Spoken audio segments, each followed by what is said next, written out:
Good morning, नमस्कार, सुप्रभात, आदाब, सत श्री अकाल दोस्तों। ये है आपका अपना प्रिय आरजे आदि कश्यप मुंबईचा माणूस और आपके लिए लेकर आया है आपका मनपसंद प्रोग्राम पॉजिटिव कर्मा।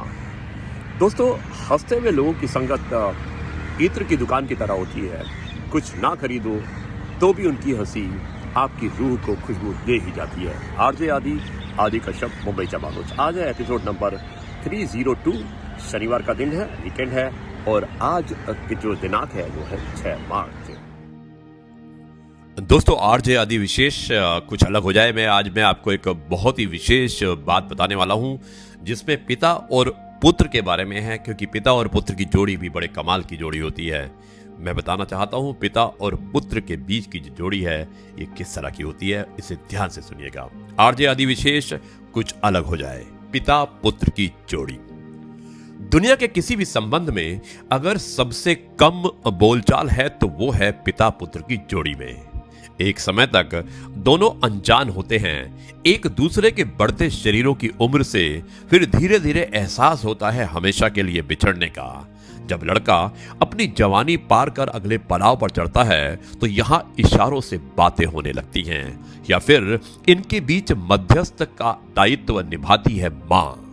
पिता अक्सर पुत्र की मां से कहता है जा उससे कह देना, और पुत्र अक्सर अपनी मां से कहता है पापा से पूछ लो ना। इन्हीं दोनों धुरियों के बीच घूमती रहती है मां। जब एक कहीं होता है तो दूसरा वहां नहीं होने की कोशिश करता है। शायद पिता पुत्र नजदीकी से डरते हैं, जबकि वो डर नजदीकी का नहीं है, वो डर है उसके बाद बिछड़ने का। भारतीय पिता ने शायद ही किसी बेटे को कभी कहा हो कि बेटा मैं तुमसे बेइंतहा प्यार करता हूं।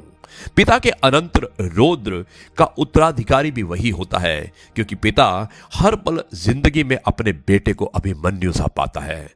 पिता समझता है कि इसे संभलना होगा, इसे मजबूत बनना होगा ताकि जिम्मेदारियों का बोझ इसका वध ना कर सके।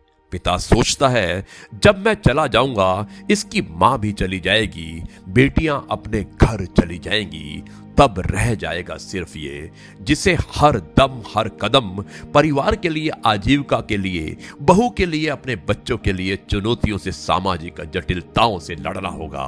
पिता जानता है कि हर बात घर पर नहीं बताई जा सकती, इसलिए इसे खामोशी से गम छुपाने सीखने होंगे।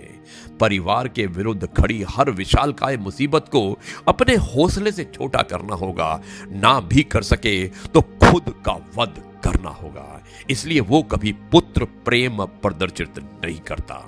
पिता जानता है कि प्रेम कमजोर बनाता है, फिर कई बार उसका प्रेम झल्लाहट या गुस्सा बनकर निकलता है। वो गुस्सा अपने बेटे की कमियों के लिए नहीं होता, वो झल्लाहट है जल्द निकलते समय के लिए। वो जानता है कि उसकी मौजूदगी की अनिश्चितताओं को पिता चाहता है कि कहीं ऐसा ना हो कि कभी इस अभिमन्यु का वध मेरे द्वारा दी गई कम शिक्षा के कारण हो जाए। पिता चाहता है कि पुत्र जल्द से जल्द सीख ले, वो गलतियां करना बंद करे, क्योंकि गलतियां सभी की माफ हैं पर मुखिया की नहीं। यहां मुखिया का वध सबसे पहले होता है, फिर वो समय आता है जब पिता और बेटे दोनों को अपनी बढ़ती उम्र का एहसास होने लगता है। बेटा अब केवल बेटा नहीं है, पिता भी बन चुका है। कड़ी कमजोर होने लगती है। पिता की सीख देने की लालसा और बेटे का उस भावना को नहीं समझ पाना, वो सौम्यता भी खो देता है।